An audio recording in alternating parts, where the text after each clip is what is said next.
channel. My name is Lisa Alastuey, and on this channel, you will find a variety of inspirational and informational videos. So if that sounds good to you and you haven't subscribed, please subscribe. I am super excited today to introduce you guys to a variety of very strong and powerful women who I call all my friends. And I would just like to kind of start off with going around just sharing with who you are and what you do, starting with Kim. Yeah, hi Lisa. I'm so excited to be here. I'm Kim Goyette. Lisa and I have known each other, 20 something years. And I have a yoga and wellness business, and I teach yoga retreats all around the world. And just recently got very into supporting the movement of sensual awakening for women. So I'm really focusing on elevating women's empowerment to be able to step into their highest self and sensuality. Awesome, awesome. And Lauren. Hi, Lisa. Hi, Hi. everybody. It's my pleasure to be here. I am an occupational therapist. I work with children, which means basically I get to play all day. I have my own occupational therapy clinic here in Wilmington, Delaware. I had a blast meeting you and everybody at the Sensual Awakening retreat with Kim and Lita in January. That was just a great time for me and a sensual awakening. And when I'm not working, I love to ride horses and hike and play with my kids. Awesome, awesome. Thank you, Lauren. All right, Kayla. Hi, I'm Hi. Kayla Ward. Um, so I am mainly a stay-at-home mom, but I also have a little art business on the side. I love to paint and do oil paintings of mostly waves. And my background is in holistic nutritional health coaching and personal training. Awesome, awesome. Thank you. Okay, Laura. Hello, thank you, Lisa. So glad to be here with all these beautiful faces.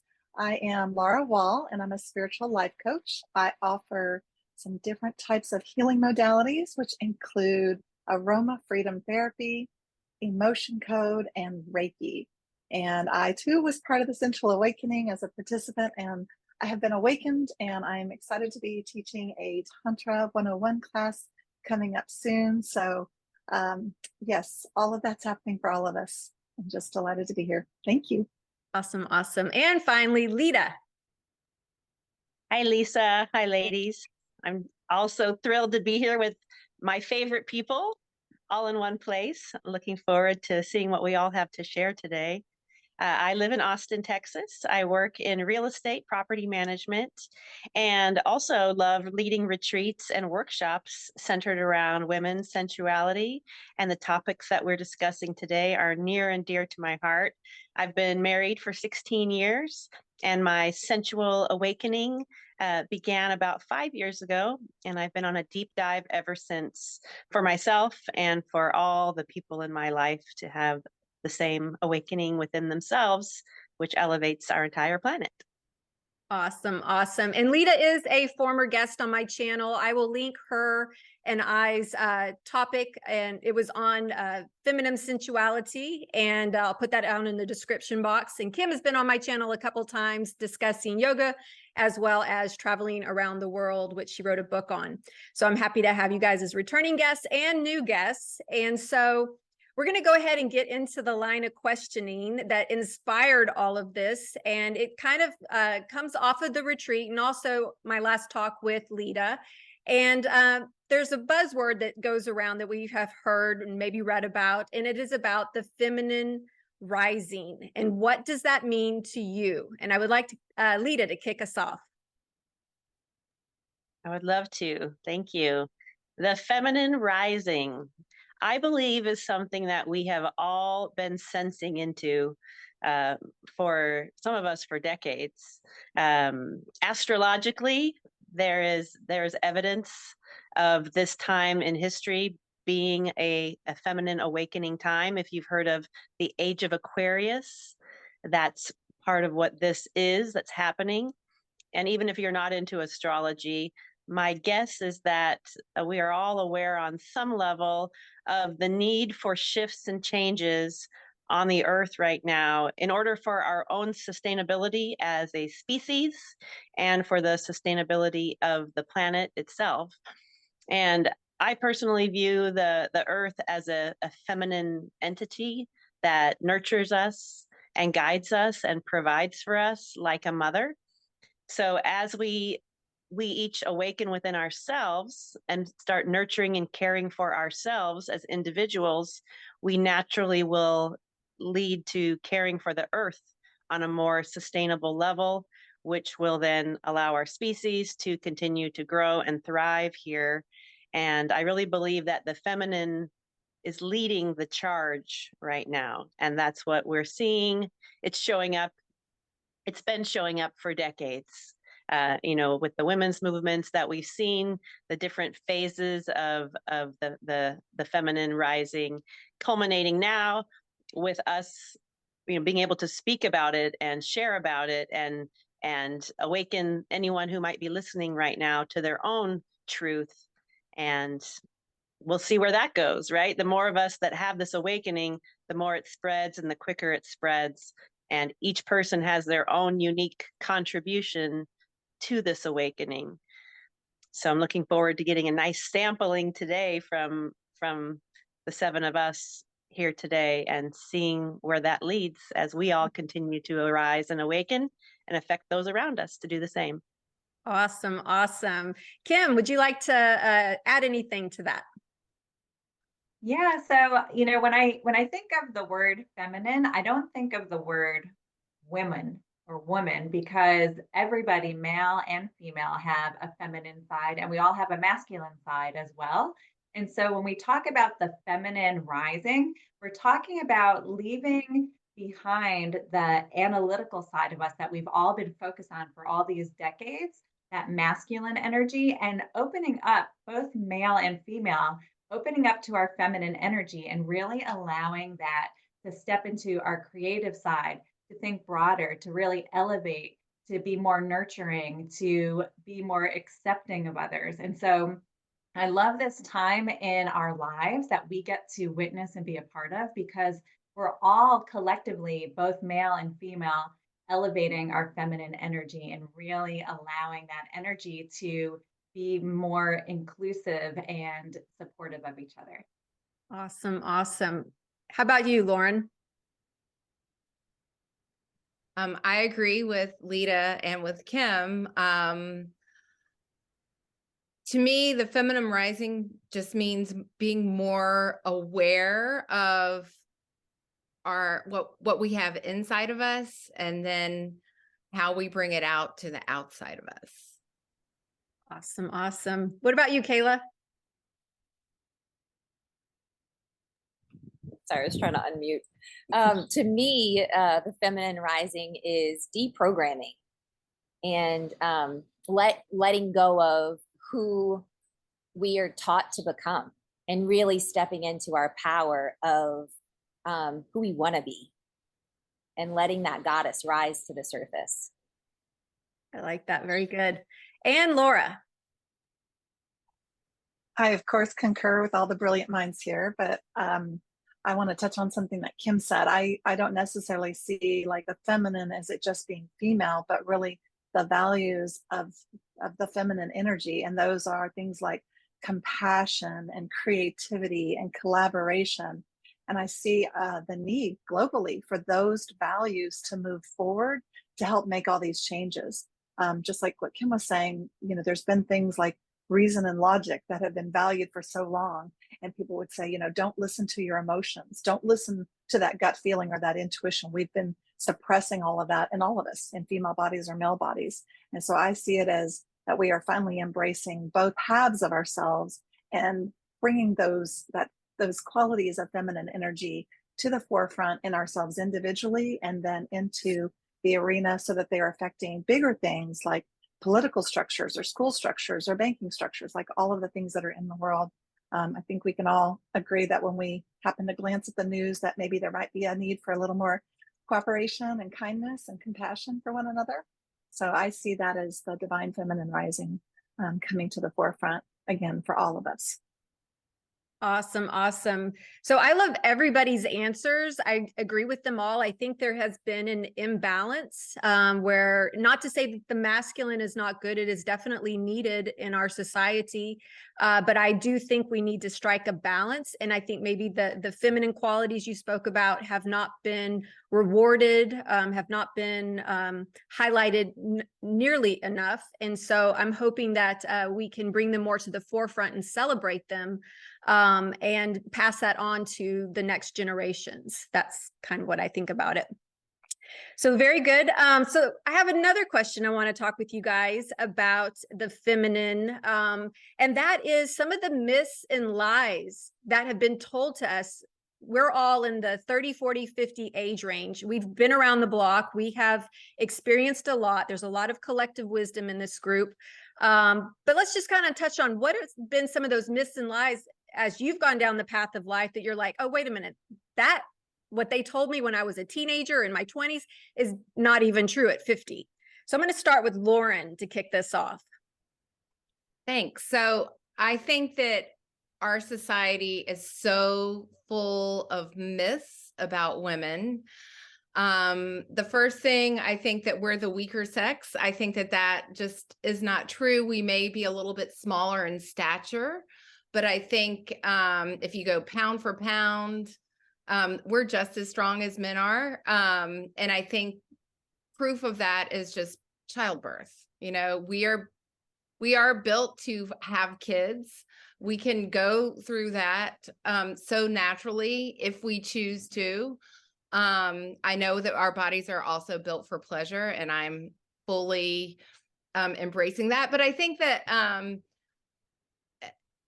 just the inability to see that, to enjoy the pleasure of being in our bodies is another myth that society has told us over and over and over again. One thing that I think, again, that society has told us is that we have a lower sex drive, like our libidos are lower. I think that there's a lot of research coming out now that demonstrates that we have the same or higher libidos than men. So that is just a stereotype that's just been placed upon us. And it's, from the time that we're born and probably until the time that we die. And now I think that we're living proof that it's just not true. I think that another myth is that women devalue as they age. And I think, in fact, that women increase in value as we age. I think that is a myth based in our ability to reproduce. I think that women having gray hair has just been shunned for a long time. I think that more and more women are embracing their gray hair simply because it's BS. It's just not true. We're smarter, we're wiser with every single year that we live. And so our value actually increases. And then another myth that I think is out there, and I am living the truth of it, is that women's libido decreases as we age. And I have not seen that personally. I'm way past menopause, and I'm honestly having the best sex of my life and the most sex of my life. So those are just a few of the myths that I just cannot support. I will not speak, and I do not demonstrate. Awesome. I think plenty of us are here to kind of disprove these myths. Awesome. Thank you, Lauren. Kayla, what would you like to add to that? I just totally agree. Like I'm right on the same page with her. Especially the part about like women's pleasure And I think the myth about like being programmed and taught that we're here to please men, and really as we step into our power, that like we deserve pleasure, you know, it should be an equal energy exchange of pleasure. And I totally agree that as we age, we get more and more beautiful and have more and more to offer, for sure. And I feel so blessed to be a part of this group with all of you collectively. I'm learning so much from all of you. With all of our different ages, we have so much to offer and to learn from, with the beauty that we bring. So I love that, Lauren. Fabulous. Awesome. Awesome. What about you, Laura? What myths or lies would you like to dispel? That emotions or emotionality is a weakness in women. I think that we have such incredible in tuneness with our bodies and with the cycles and the seasons that we've been told to pipe down or, you know, cry in another room. Or I see women that apologize all the time when they cry, even when they're in a safe space with other women. And I think our ability to sense into others and know our own emotions and know the emotions of others, I think that's one of our superpowers. And I don't think of any emotions as being bad or good, but rather to me, they are feedback externally of my internal experience. And so that just means I have greater awareness of what's going on. And I think also another one that I'm happily a non-breeder, but I do feel like there's still a lot of value placed on women that have children, that if you're not choosing motherhood, what's wrong with you? There's something wrong with you. And the worldview that I hold is that every single person that I know that's female has the capacity to be mothering. They may not do it with a biological child. They may do it with friends, or they may do it later in life as they're caregiving back to their parents. And so I would love to see that that we all still have so many choices, and that one is not better than the other. We're not all designed for motherhood. Awesome. Awesome. I'm in the same boat. I always say I'm not childless, I'm child free. So I get you. Lita, what about you? I concur with everything that's been said, and I would like to once and for all put to bed the whole Madonna whore dichotomy. The idea that a sexual, powerful woman is a whore, and that the whole nice girl conditioning, that you can either be one or the other, and nice girls are the kind that you marry. And this idea that, it's one or the other, and just put that to bed because we're all on such a spectrum of being powerful in our mother energy, in our sexual desire, and the power that comes from that. I actually believe that people are just scared of, or in the past, society has been afraid of the power of a sexually charged, in control woman. Like, that's really scary if you're trying to keep control over that woman, right? The fact that she would own her power in that way. So just once and for all, it's time for that whole dichotomy to end.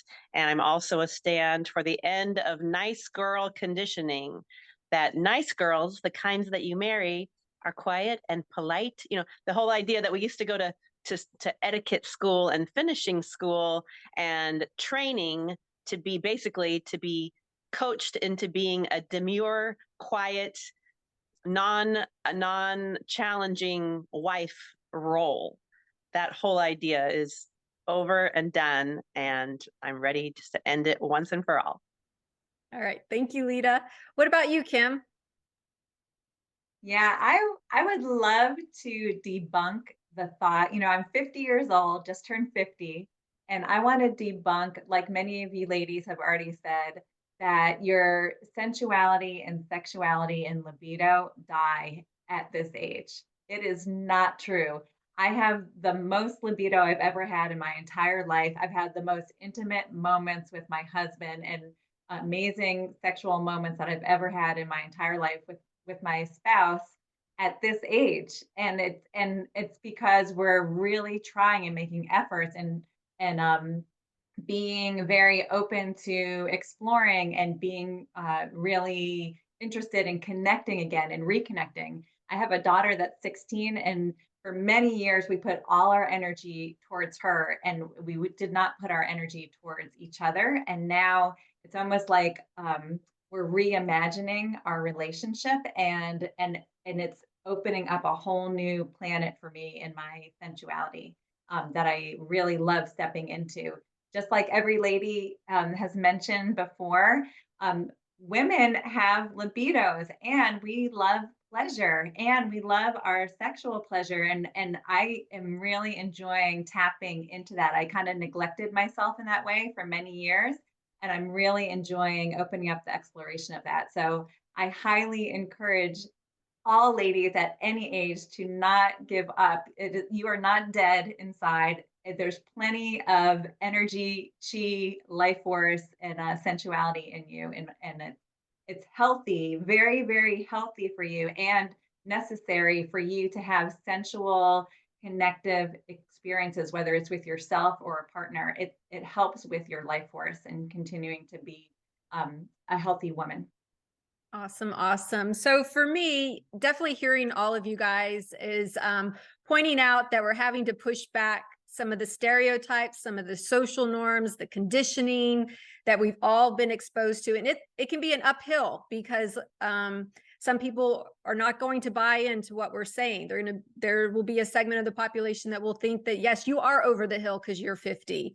You're not as beautiful at 50 as you are at 25. I mean, we've all heard these things, and there are people that believe that and will continue to believe that. But I do believe there is a segment of the population showing that, hey, this is what 50 looks like now. Look what I can do as far as exercise and fitness and keeping my body in shape and my mind and healthy and challenged and so forth. So I do think these conversations are super helpful because we want to grow. That's ultimately what we're all trying to do, grow together and support each other and not, put people down. And I think dispelling myths and lies and stereotypes and growing from them is going to be really key. Awesome. Awesome. Okay, let's move on to the next question. And that's going to be for Laura. And so since we've kind of breached it a little bit, but Laura, what do you think that men are collectively experiencing as we make a shift with divine feminine energies rising and of course human consciousness evolving? So this is a tall order, but I'd love to hear your take. So I live in a small town, but I visit large cities a lot, specifically Austin. And so I have a pretty broad width of the spectrum, I feel like.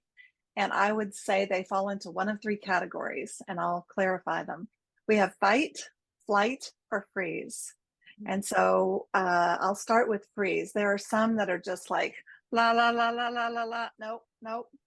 I had some man try to talk to me when I was walking into Walmart and ask me a question about why I was barefoot on a cold day. And I wanted to turn around and say, it's none of your business how I dress, Mr. Stranger.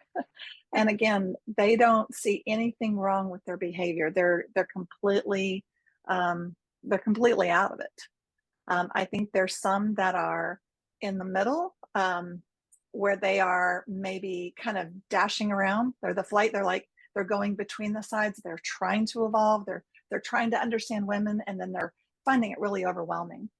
Because what I'm recognizing right now is happening for women is this is probably the first time in history that I can think of where women are not only coming into being in ownership of their bodies, their reproduction, and their sexuality, but they're also able to be in charge of their finances. So if you have a super healthy woman who can have sex whenever she wants to, and she can make money, I think there's some men in that middle category that are going, what am I good for? What am I needed here for? And so I think they want to be with us, but they're still confused at what is their new role. And then I think for the ones I would say in the fight category, I'm going to change that word to engage. I think there are some that are like, yes, finally, I get to reveal parts of myself that have been hidden, I've been holding back.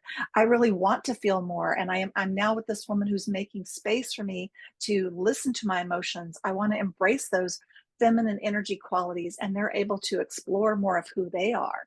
And again, I can't give you percentages exactly, but I do feel like globally things are shaking up, and I do meet a lot of men that seem to have that deer in the headlight look, like, oh no, the women are going to take over. And we're not trying to take over, kind of like everyone was saying. We're trying to rebalance things, and we're trying to bring some of the feminine energy qualities to the forefront, because we see that they've not been valued, and we feel like they could add value and really could help change things, not only in every relationship, but again, in our communities and across the globe. Awesome. Awesome. Okay, Lita, what would you like to add to that? Thank you. Yeah, I had not heard Laura's theory with the fight, flight, or freeze. That really opened up a lot for me as I notice what is going on around me. Yeah. And yeah, I would say that there's a lot of fear, concern, what do I do? Where do I fit in? And a sense that the patriarchal power structure, if it has been working in their favor, that's going to go away, and that's going to decrease their power. So I think that there is resistance coming up for a percentage of the masculine. I'll play along with what we started talking about, which is that it's more masculine and feminine versus men and women.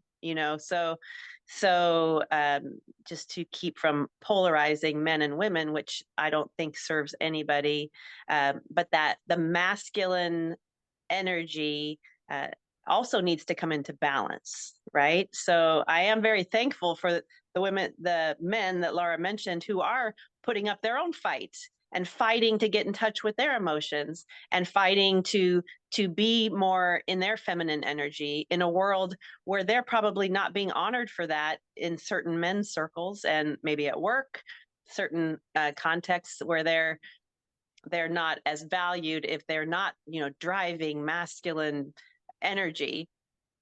So I have a lot of compassion for men and where they are and how they're adjusting and shifting and changing with the new energy. And I also have full confidence that their inner feminine will come to fruition in a way that is of service to them as well. So keep fighting the good fight if you're one of those masculine energies. Yeah, that's what I'll say. Awesome. Awesome. Thank you, Lita. How about you, Kim? Yeah, I believe that, Laura's played it really well, where she separated, there's different responses to feminine energy rising. And I think one of the reasons why feminine energy is rising is because women are tuning into themselves more and realizing that their current situation is not satisfactory. And it's pretty well documented that in a relationship, that the female typically brings that up to their partner, or the feminine energy brings that up to their partner, because they're ready for change. And when that happens, there can be one of a few responses, and one of them is, like Lita said, there's fear. Oh my gosh, there's change. I'm status quo. I'm kind of happy with the way things were, and I don't want to change. There's another response, like Laura said, where, well, okay, let me try this, but it's really uncomfortable, but I'm trying. And then there's those masculine energies that are like, oh yeah, my feminine partner is going to be rising and elevating, and I want to step it up to that level, and I want to elevate to be at a higher vibration with my partner, so that we can be the best that we can be. And so I believe that through education and openness and really good communication between people, that all masculine energies can help elevate and support the feminine energy. And it's just a gift, giving back and forth to each other. Again, the balance that comes in between each individual, having a balance with their masculine and feminine energy. So yeah, very different responses that I've seen. And there are some really high level conscious men out there that are stepping it up and really supporting the feminine energy, realizing that it's just a gift that keeps on giving back to them. Awesome. Thank you, Kim. What about you, Lauren? I'm going to try to piggyback on what Kim just said, because that's exactly what I was thinking about when I think about this question. I think about the men, the people that are tapping into the rise of the feminine and really benefiting. And I think that that group is growing, and it may be harder for men, but I think that there are men who are excited to join this movement. And so that's what I'm going to say. Awesome. Love that. And Kayla. So I totally agree with everything that's been said. One thing that I do want to add is the curiosity point of it, is that I think that there are the men who are stepping up and seeing what's happening with women, seeing us rise up. I think it's sparking a level of curiosity in them that's like, what is that? And how do I get a little bit of that? And how do I add that into my own being? And how do I embody that curiosity? And I think that those are the ones who are attending the workshops and meeting us where we're at. But I also agree with the other side, where there's fear involved, and fear of not feeling like they could measure up, fear of feeling like they're being left behind. Okay. And Kayla, your birds are chirping, so make sure your thing is plugged in. Oh, okay. Thank you. So great. I love everybody's comments. I would say some of the responses that I've seen, I love what everybody said, is, going off of what Laura said, the fight, flight, freeze, those are all trauma responses. So because of the feminine rising, it can make some men feel very unshakable because they don't want to change. And if you have a good woman and you want it to work, you're going to have to compromise and make changes and evolve. And so for some men, the response might be deuces, divorce, and I'll replace you. That is, for some men, their responses to the feminine rising. They'll just change you for a different model, or they'll die alone, then change. So there is some stubbornness too, as a pushback to some of this feminine rising. I think we can all agree we'll never go back to a 1950s housewife, traditional housewife. That's not going to happen. I think everybody knows that in 2023. And so I think for a lot of women have, through society, been in their masculine maybe too much, that we would love to have some support from men to help us get back into our feminine. And that's going to require safety and security from these men. And so those are my 2 cents. Anything you guys want to add to this before we move on? Yeah, Laura. I think the biggest thing that I'm hearing from all of the comments and as well as my own is that as women embrace the truth of their identity, and again, we're embracing both our feminine and our masculine energies and bringing those to the forefront, we are asking the men in our lives, or the men that are around us, to do the same. And they are having perhaps an identity crisis.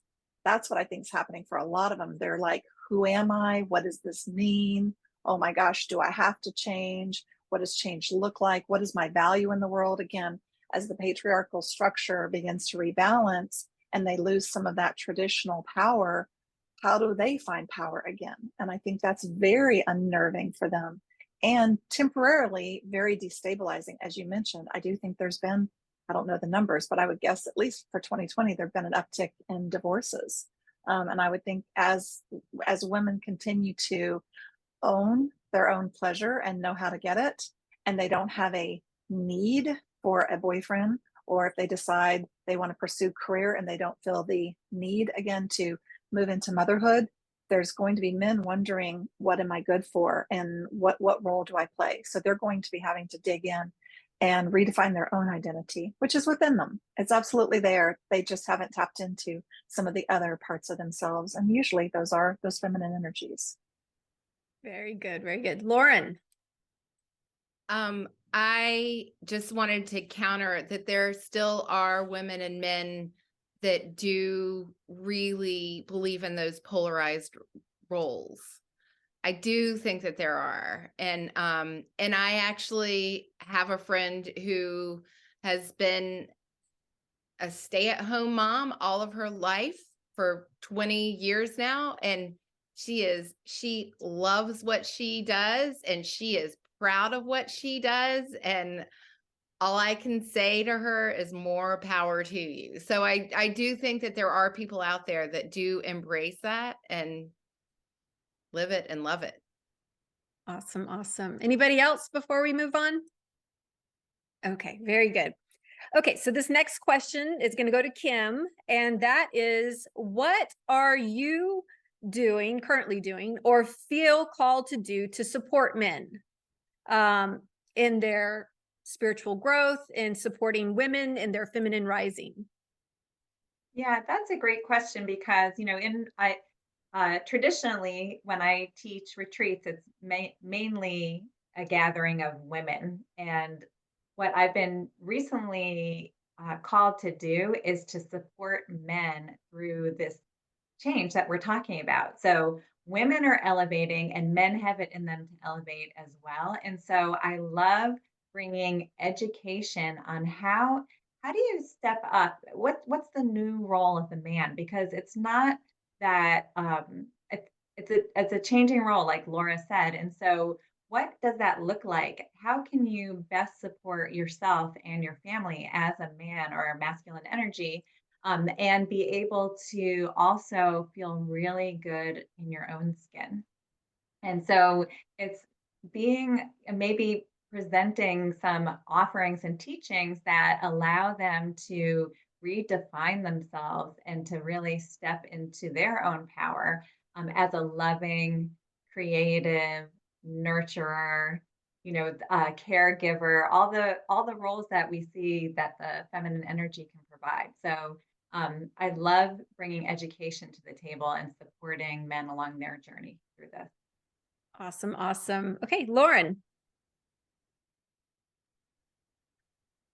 So I don't know that I've given a lot of thought about this. However, I do have two young men that are my sons, and my hope for them is that I've provided a role model for them to see what a strong woman, a strong feminine is, and that they are able to embrace their feminine as they continue to grow. And so that's what I'm doing for this. Awesome. Awesome. Thank you, Lauren. Okay, Kayla. Mine, I guess my remark is very much in line with both of what Kim and Lauren said. I'm all about trying to bring education in. If I go to a workshop, I come home and I share what is on my heart to share with my husband, that I feel like that might sit with him and resonate with him at that time. And if it doesn't, if I go to a workshop and I'm like, oh, I feel like my husband could really use this, but I don't feel like maybe he's ready to hear it, I'll hold on to that negative information and I'll wait until it's the right time and then bring it up in the right timing. And 9 out of 10 times, he's pretty open to receiving it. He doesn't always implement it right away, but it settles in as a seed. And I try to do the same with my boys. I have a 15-year-old and almost 8-year-old. And so if any information that I learn at a workshop or even go into the yoga retreats, I bring it home and try to implement it with them the same way through education. Very good. Very good. Laura. So I have two answers. One is personal, one's professional. I attended a retreat recently, and I remember hearing one of the speakers say, if we want a new world, we need to have a new language. And so much like what Kim and Kayla are saying, when I go and learn something, I try to come home and change how I interact with my husband and demonstrate that in my communication. So instead of, me saying, oh, that's okay, me saying, I'm not comfortable with that, but I have another idea. Are you open to it? Much different type of energy, right? That's more, the first one's very demure. The second one is much more forthright. And it's also curious and opening the conversation up. We have what I'm calling Tantra reading hour at my house now. I bought a book and I read to my husband a chapter or a segment of it, and we sit and we discuss it. And he's wanting to understand the things that I'm learning about, kind of like what Kayla said. He's not going to get it all. He's not going to be interested in all of it. Some days he may not want reading hour, but at least there's a talking point for us to begin with so we can have those different conversations. And then professionally, I have been like Kim, I've worked mainly with women in the healing capacity, and I'm feeling much more called to work with men because I believe they have a lot of deep-seated traumas that it's never been safe for them to talk about. It's never been safe for them to cry or emote.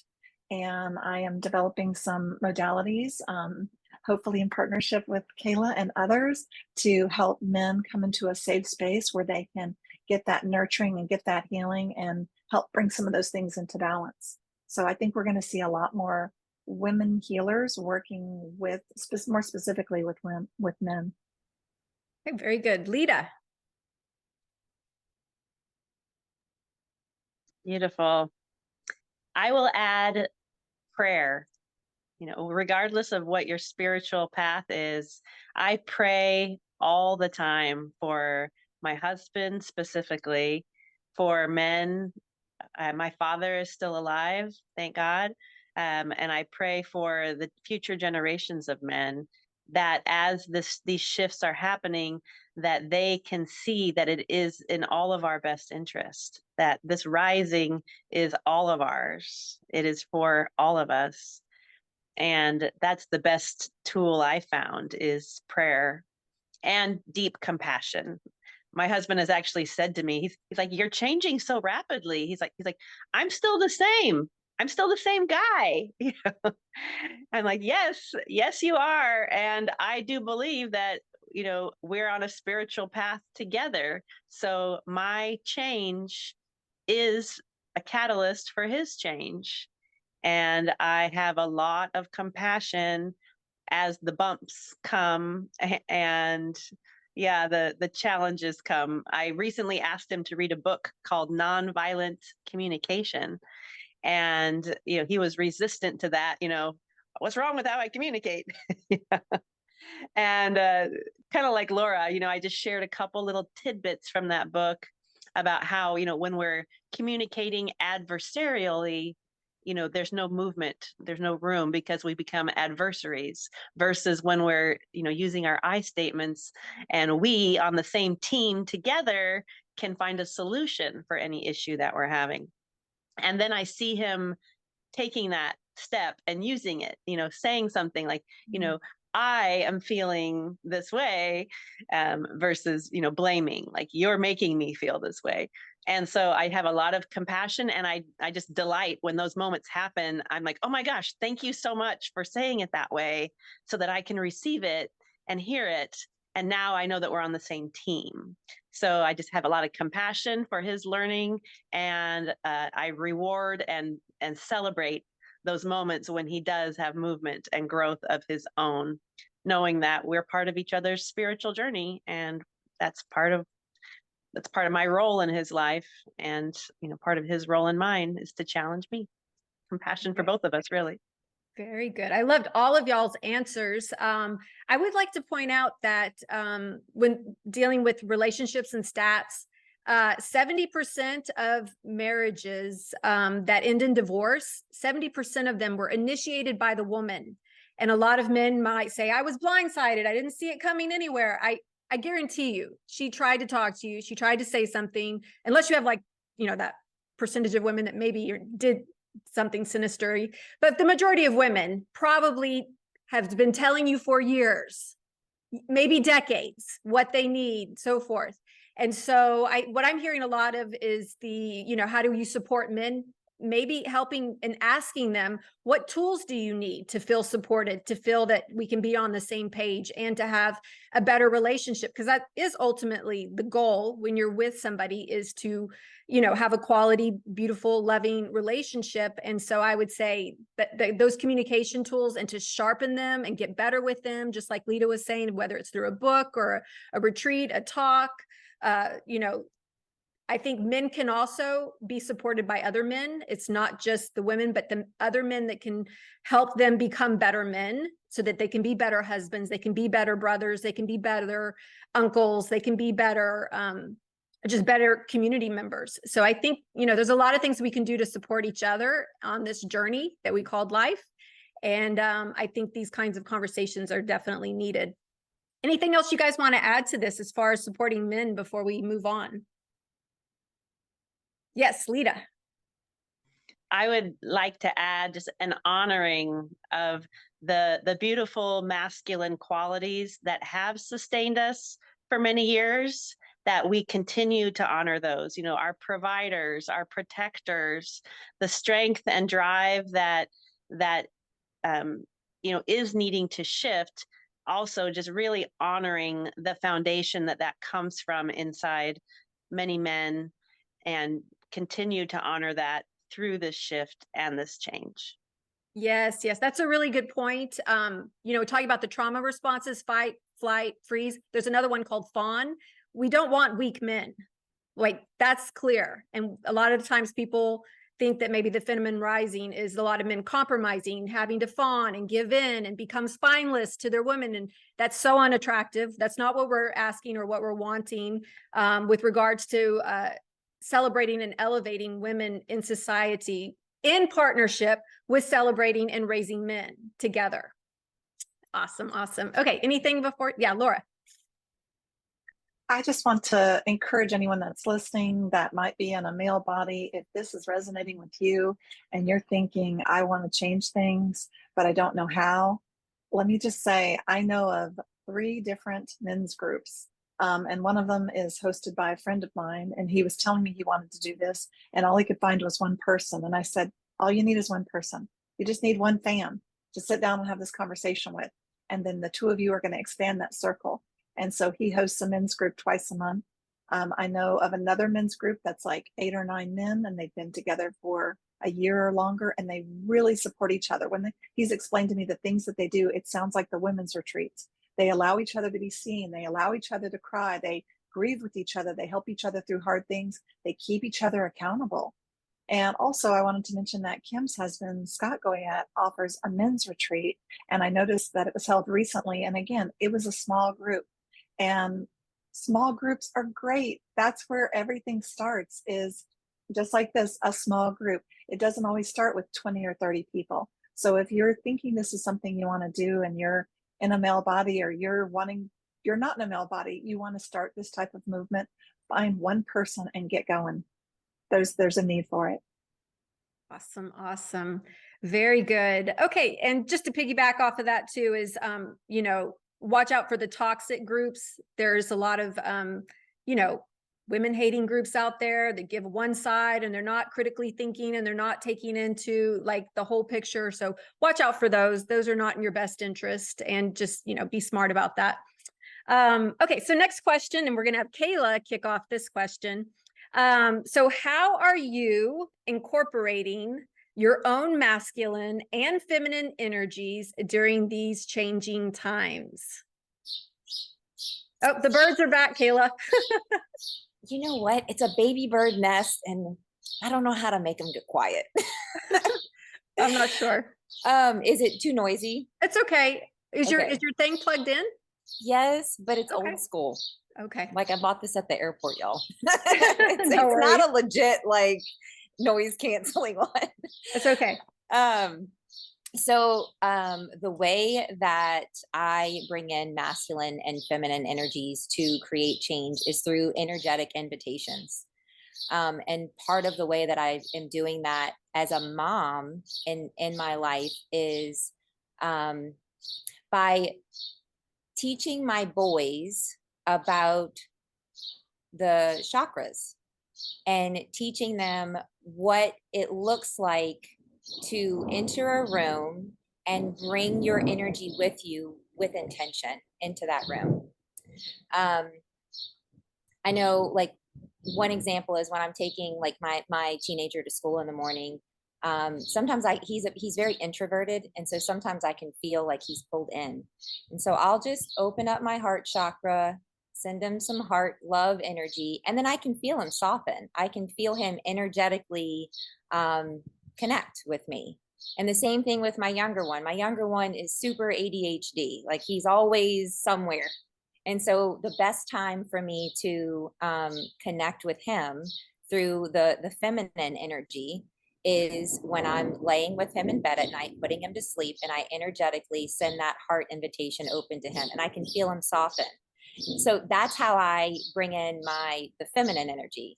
For the masculine energy, I start by doing a practice. I go outside and I sit in the grass and I put my hands on the ground, and I draw up the energy through meditation. And I like to think about it like a volcano pulling up its lava. And I think about the power that comes with it when I'm pulling up that lava inside me. And as I notice as I draw in that male energy from Mother Earth, because she possesses both, right? So as I draw that in, I can feel my other chakras activating, like even specifically like my root chakra. So it's activating my feminine energy too. And then I take that with me when I go out into public interactions, and I let my masculine and feminine energy flow together. And part of, I think, with the masculine energy, I think traditionally it's been thought of as like providing, but instead of thinking about it as just providing, energetically, it's more about stability and grounding, right? So that's why I put my hands on the earth and I'm drawing in the lava, because it's grounding me. It's giving me the stability that I need. And then when I go out into the world and have my interactions, I'm letting it kind of flow between the masculine and the feminine. And if I'm in a place where I feel like there's a woman who needs to feel more empowered, I try to draw that up inside me and share that through that energetic invitation. Awesome. Awesome. What about you, Laura? Oh, that was so beautiful. For me, it's been just greater awareness around where I'm placing my energy. And I can't remember if it was Lita or Kim or one of our other friends who recommended a book to me. It's called Unbound, and it's written by a woman who was a professional dominatrix. And she is not trying to teach people how to do that, but rather she's trying to teach women how to sense into where their energy is. And I think, as we've talked here, a lot of the times we've been schooled or cultured to think we need to be inward and shy and quiet and demure. And so she talks about, as you have interactions, where is your energy? And so I've become more aware, like, okay, I'm drawn in, I'm being protective, I don't feel like engaging. Or, maybe I'm talking with my husband and I realize he's being kind of old school and I need to challenge him. And so then I will shift my energy and put it outward and make it more masculine, meeting him there, but again, holding the line, kind of like what Lita was saying, but with compassion, and what Kayla was saying, with curiosity. Like, okay, why do you think that? Tell me more about that. But putting it outward as opposed to pulling it inward and going, he's not listening to me, and being frustrated or being, too much in my own process of my emotions. So that's my work that I've been doing lately. And it's fascinating because I'm like, where's this coming from? Did I learn this in grade school? Kind of like that be nice, sit down, be nice, be quiet, participate at an appropriate level. Don't be too noisy. Don't be too bright. Don't be too sexy. And so now I kind of play around with it. I'll go into environments and I'm like, where do I want to put my energy? I want to put it outward. Oh, let's see what happens. Oh, that's too much. I'm going to pull it back inward. Oh, this is better. Kind of like a gas pedal, adjusting it in the brake. So that's how I've been incorporating masculine and feminine energies for myself. Very good, Laura. How about you, Lita? It must have been me that told you about that book, because it's my favorite book right now. called Unbound by Cassia Ubanek. And one of the other practices that I've gained is getting very comfortable with hearing no. So as women, we've been trained for many, many, many years to, don't ask for too much, just take what you get, fit in around the edges. And Cassia talks about, get really comfortable with no. Like ask for things in the world, not demanding, but asking for what you need, and just make it a game. Make it a game. A lot of men do that. It's common, it's like in sales and in the professional world, just make it a game. Even in dating, for every 10 no's you hear from a woman at a bar, maybe you'll get a yes. It's a fun game. So why can't we do the same thing? Just ask for what we want and be totally detached to hearing no. It doesn't mean anything about us. It's not personal. No, hearing no is not personal. And I've turned it into a game, just asking for things, even from my husband, like, oh, here's this new jewelry I want. And just, see what he says. And maybe he's like, oh, I don't know. I don't want to do that right now. Okay, well then I'll ask you next week. Let's go shopping for jewelry. And it's just a fun game to play with no attachment to hearing no. So my masculine is getting very comfortable speaking up and asking, and also holding boundaries, having clear boundaries about what I enjoy, what I don't enjoy, and holding those boundaries without sliding them to placate, pacify, that sort of thing, but holding strong boundaries, including my yes and my no, practicing, yes, I really want this, that jewelry, and no, I really don't want this. I don't want to go to that restaurant right now. That doesn't sound good to me. I'd like to go where I'd like to go. And being very clear and holding those boundaries. And to me, that's also feminine as well, tapping into my desire. Where do I want to go for dinner? What is my desire? What jewelry do I want, for example? Tapping into my own desire is the feminine piece. And then the masculine piece is asking for it and holding my clear boundary with my yes and my no. Very good. I like that. Kim. So I'm in complete alignment and resonate with a lot of what these ladies have said about energy. Lately, my practice in evolving both my masculine and feminine energy is noticing energies that I'm attracted to. So not necessarily in a masculine or feminine body, just the energy of the person. And so what I've been practicing is really peeling away the outer skin and all the judgment that comes with that. Am I physically attracted to that person? That doesn't matter. And what I've noticed is that I'm very, very attracted to people's energy. And what I notice is when I start to tune into my own masculine and feminine energy, I realize what they're bringing to the table in that moment. I can really tap into exchange of energy in with every conversation, with every connection. And so I'm really practicing just letting go of the judgment that we all put around everyone that we meet. We create stories immediately when we see people or see situations, and just arriving as an energetic body as opposed to a physical body, and just seeing where that takes me. And what I found is that I'm really drawn to people that are high vibe energy, and then I'm attracting people of that same vibration. Awesome. Thank you, Kim. What about you, Lauren? So I love hearing what everybody's talking about with the energy, because that's not how I think about it. Currently, personally, I am still feeling like I need to invite more feminine into my life. I feel like for decades, I've lived kind of in a masculine, like working and organizing and keeping the schedule and all of these things. And so I would say for probably 2, maybe 3 years now, I've tried to let go of the schedule and have more free time. And that's something I'm really still working on. Lita, I'm reading Unbound right now.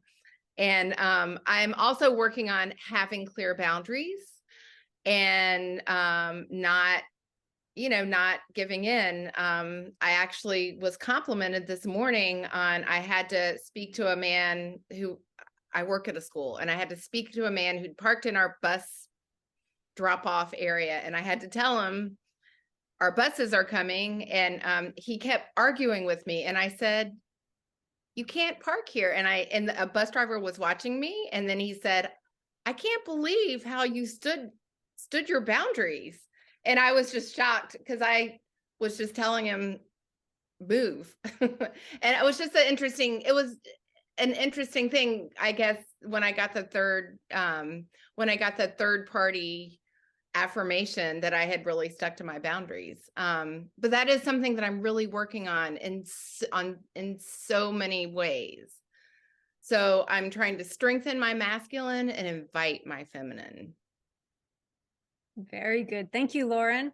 I love everybody's comments. When I think about balancing the masculine and feminine, it reminds me of the yin yang symbol. You guys know the yin yang.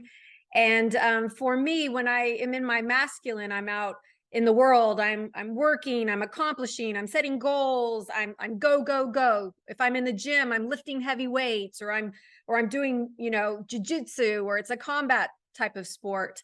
And I can only do that for so long before I feel unbalanced. And so that's where I need to bring in my my yin, which is the feminine, where, maybe I need to nurture myself. That's the self-care. I need to retreat. I need to rest. I need to give myself, space between the outer world and my inner world. And so I think there needs to be a nice balance. So whether you're a man or a woman, you've got to have that yin yang, masculine, feminine energy balance, because otherwise, if it's off balance, you will feel sick, you'll feel tired, run down, something will feel off. And so just, like Laura says, be really aware and conscious of it and what you're going through, and then, try to balance it.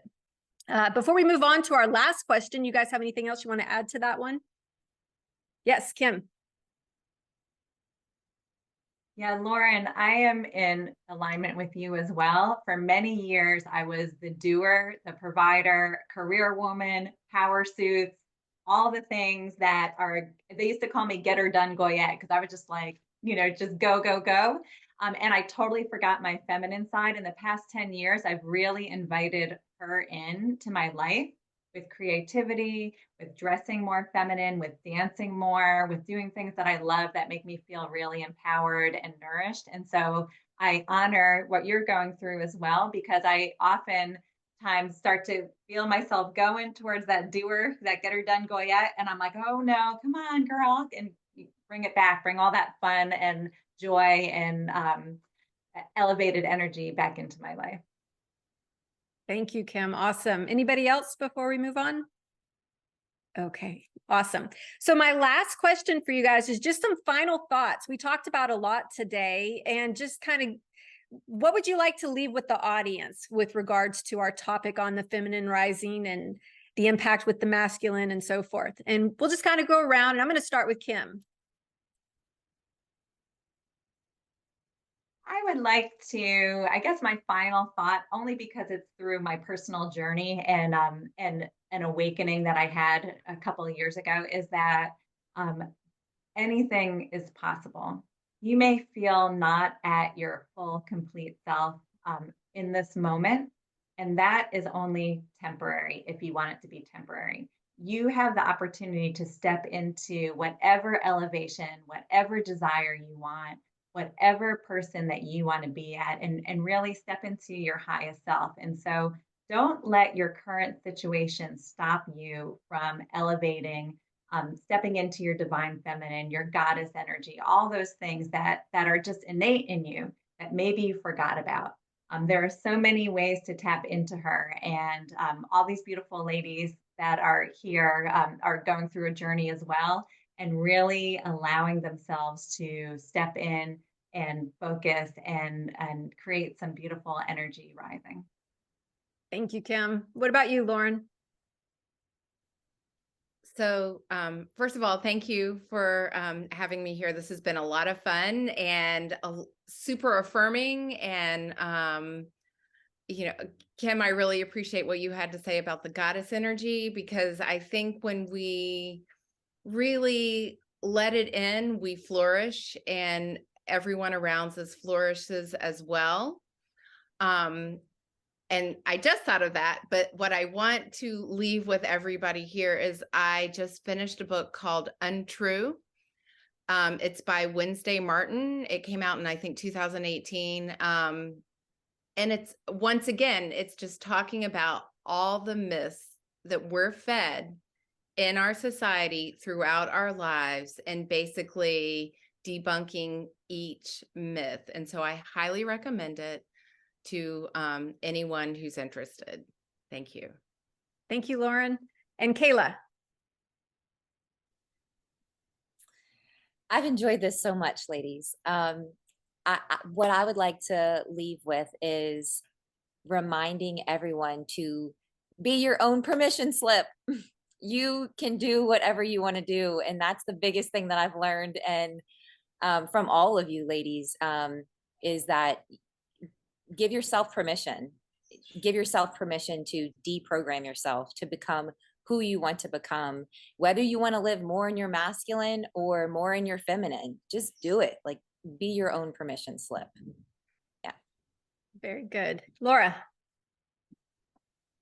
Oh, I just want to encourage all the women that are out there listening to tap into what I like to call crone energy. So there's a triple goddess concept. There's the maiden, who's very playful and curious. And then there's the mother, who's very loving and supported and compassionate. And then there's the crone, who's very, very wise, but she also incorporates all of those other energies.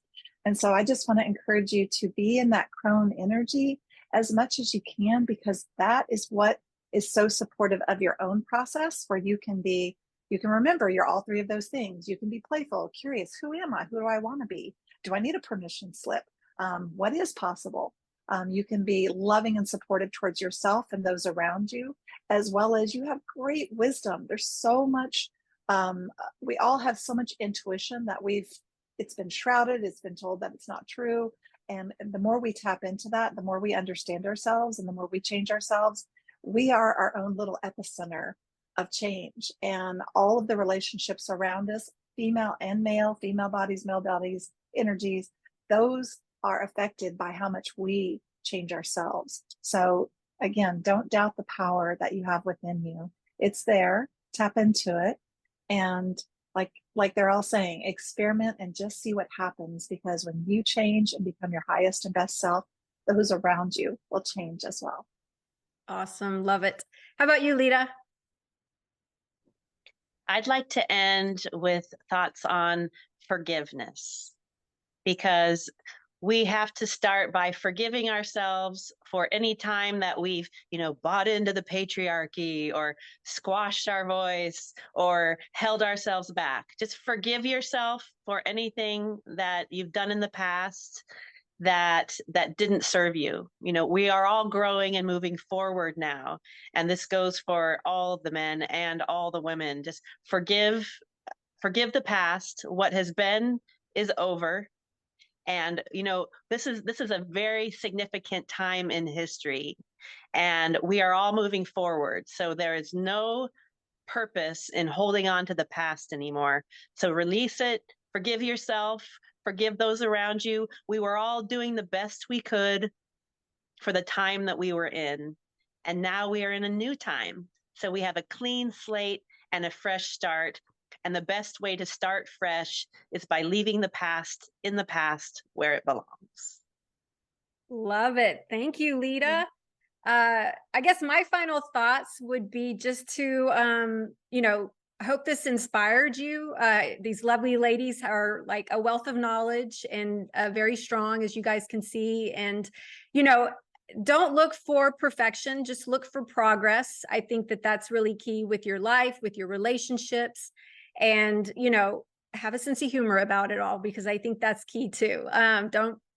It can be very heavy, and we need to get through this life, and we need to help each other, and we need to support each other. And I love that I have surrounded myself with these lovely ladies and introduced them to my audience, and hopefully I'll have them back and we'll do this again. I would love to see y'all's comments in the description box down below. It was a lot of things that we touched on. I would hope that there are some constructive comments, as well as positive, and just let us know if anything really touched you and were inspired by today.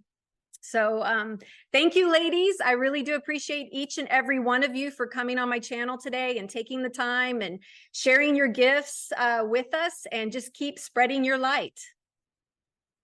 Thank you, Lisa and ladies. It was such an honor to be in this forum with all of you. Thanks for having me. Yes, yes. Thank you, guys. And if you like this video, be sure to give it a thumbs up, and don't forget to subscribe and hit the bell to be alerted to when the next video drops. Thanks for watching. Thank you. Bye.